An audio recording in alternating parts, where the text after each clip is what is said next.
never expecting you to be there. Never. No.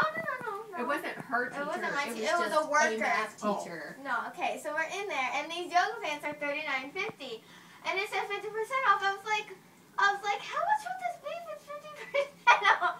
And the guy's like, and I asked him, I was like, what would this be? And he's like, what do you mean? I was like, well, these are 50% off, right? And he's like, yeah. And I was like, so how much would it be? And he's like, what grade are you in? And I was like, 8th, and he's like, I teach my 3rd graders math.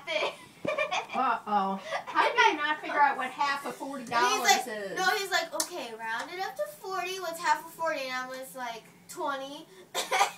He's like, so it's around $20. I was like, oh, I felt so dumb. She should.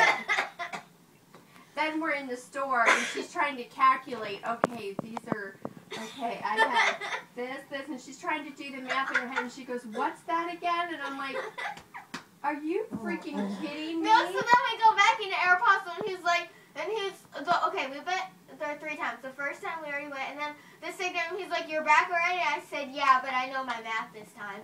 Oh. and then when we came with you, he's like, oh my gosh, you're back again. Every store we went into, because I went in the same store like 10 times. Because I look, I leave, and then I go to other stores, and then I go back, and I look again. I have to look a couple times, so then when I go, I know what I'm going to get. Because I got to look at other stores, because what if I buy something, and then I want something else? Okay, did you have a good time with your brother? Yeah.